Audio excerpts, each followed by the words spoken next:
It's Monday. Feels good. Feels good to be back.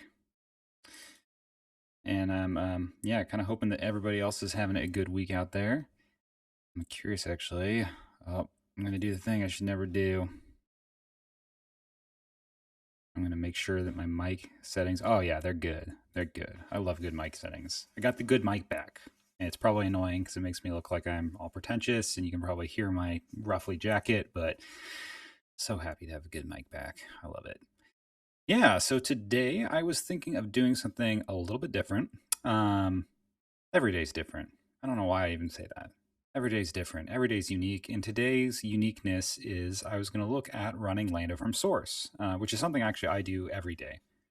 My default Lando configuration always runs from source. So what does that mean? If that doesn't ring a bell for you immediately, all that means is that instead of getting one of the pre-configured installation packages that downloads a packaged binary for your operating system, which is what you would get if you go to github.com lando/lando. You look over here in the releases section. All these releases, which are probably what you're familiar with when you grab Lando, if you go to grab the DMG for your Mac, make sure you get the right one, by the way. ARM64, notice that's the M1 Mac. 64, that's the Intel Mac. Trip some people up. But yeah, you got DMGs for your Macs. You got a couple of different Linux flavors. You got your .exe if you're running just on plain old Windows. So I think most people are downloading Lando just using these installation packages that have these prepackaged binaries in them. They get put on their system. But if you want to have real fun, and if you want to be on the bleeding edge of what Lando's main branch is actually tracking, you want to run from source. You want to run from the actual node code that composes Lando, because ultimately that's the real deal. So we actually have instructions in the Lando docs on how to run from source. Actually, it works really well. As I said, I do that as my default Lando installation. And more importantly, if you're going to do any sort of work on Lando, you really want to have Lando running somehow from source on your computer so you can actually contribute to Lando. And when you make a change, you'll see that change take place. And I think if anyone else, if you've been following these videos I've been doing, you might remember from last week, I had a little bit of trouble with my installation where I was trying out, I think I was trying to install Laravel 9 on Lando. And the Lando file I was using from another person, Rory McDaniel's great presentation that he did at Laracon, his Lando file had PHP 8.1, which is probably pretty common if you're running a modern framework in PHP to have PHP 8.1. Probably any modern PHP project at this point. But anyway, yeah. So I got this message that PHP 8.1 was not supported by Lando, which was kind of surprising because I knew that it was in one of our latest updates, and I knew that it was running, that I was running Lando from source. So I should be all the way up to date. I did a git pull, I did a yarn install to make sure everything was up to date. No dice. Well, it turns out when I kind of went back and looked at things after the live stream, it turns out that I was running off of a different branch because I had checked out a branch in an earlier live stream to check out a PR. It was, I think, on just Lando CLI. So yeah, that kind of gives you an idea of both the upsides and downsides of running from source. Is that the upside is, hey, I'm going to be up to date with whatever branch I'm checked out on, and I can go start my new branch and work on a new PR on an issue, or I can go check out someone else's issues, PR, review their changes. That's awesome, but you have to have a little more ownership as a user over what you're doing.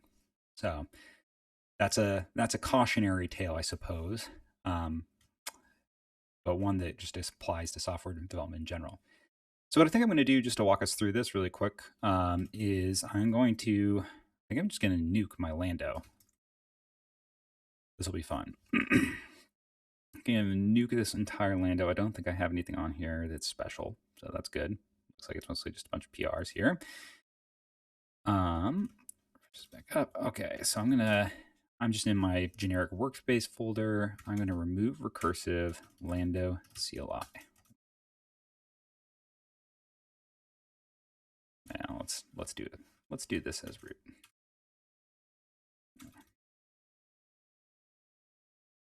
If I can get my password. Okay.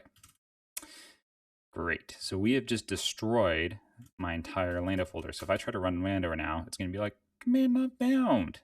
Command not found. Not happy. So we're going to follow the from source instructions in the Lando docs. It's pretty simple. I mean, really what we're looking at doing here is we clone down the Lando CLI repo. I'm going to just copy that command that was given. Wait for that to clone. Once that's done, we're going to go in to that repository and we're going to install all of Lando's dependencies. One interesting thing is nowadays that includes basically all the plugins. I've talked about this a couple times before, but that includes all different plugins that basically compose Lando at this point, like all the recipe plugins. So recipes are things like Laravel, Drupal, WordPress, different start states for different frameworks. As well as integrations. So integrations with external hosting providers like platform.sh or Pantheon or Acquia or Amazy. All these things are plugins, even down to the services level of, hey, I need PHP, I need MySQL, I need whatever. Those services are plugins. And all of these things have now been separated out into their own unique repos that are all installed. You will see them installed in the node module folder under this Lando top name. Yeah, sure enough, you see, whoa, look at all these things. These are a bunch of different plugins that power Lando. So just a little behind baseball there. And if you want to contribute, that's the place to do it, really, is to find one of these plugins you know a lot about. You know a lot about Drupal? Great. You know a lot about SQL databases and setting up SQL? Great. Go check out that repo in the Lando organization and start going to town. I'm sure there's some issues open there. See if you can solve them. Get in touch with us on the contributors channel in the Lando Slack. And if you can't find that, just Google Lando Slack. You'll find it. But yeah, anyway. So excuse me, what we've done so far, we've cloned down our entire repo and we've installed all its dependencies with Yarn. And now what we're going to do, so I'm on a Mac computer, so I'm going to follow these directions. But we're going to make a symlink. We're going to make a symlink to our main executables directory. So we actually have, when we run the command Lando, it's going to be referencing the main entry point of the Lando application, which is this JavaScript file /bin lando.js. So let's do that real quick. I'm actually going to name mine just Lando, not lando.dev. But this is a great tip if you want to run both the Lando that's one of the pre-compiled binaries that's available on the releases page, like we looked at the beginning of this video.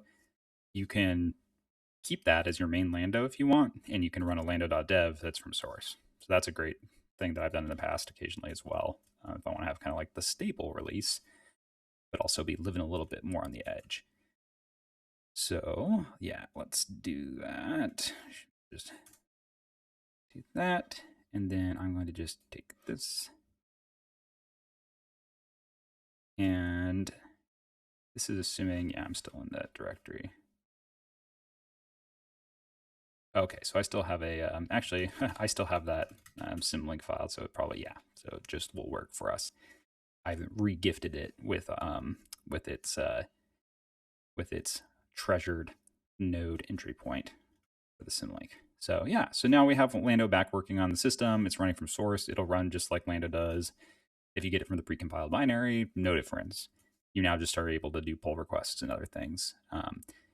If you're curious in this and you kind of want to do some of the next steps and you're interested in contributing to Lando, definitely check out the contributing instructions. There's a guide in here on making your first contribution.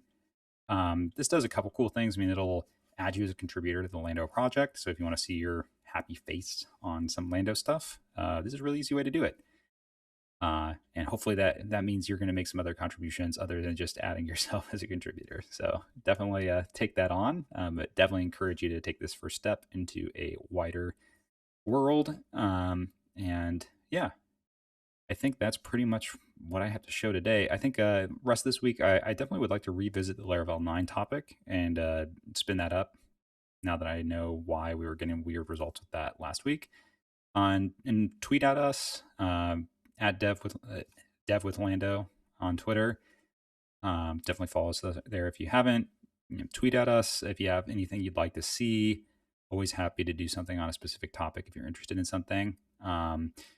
And follow us on Twitch. You're probably seeing this on YouTube. We have a Twitch now. It's just twitch.tv/dev with Lando.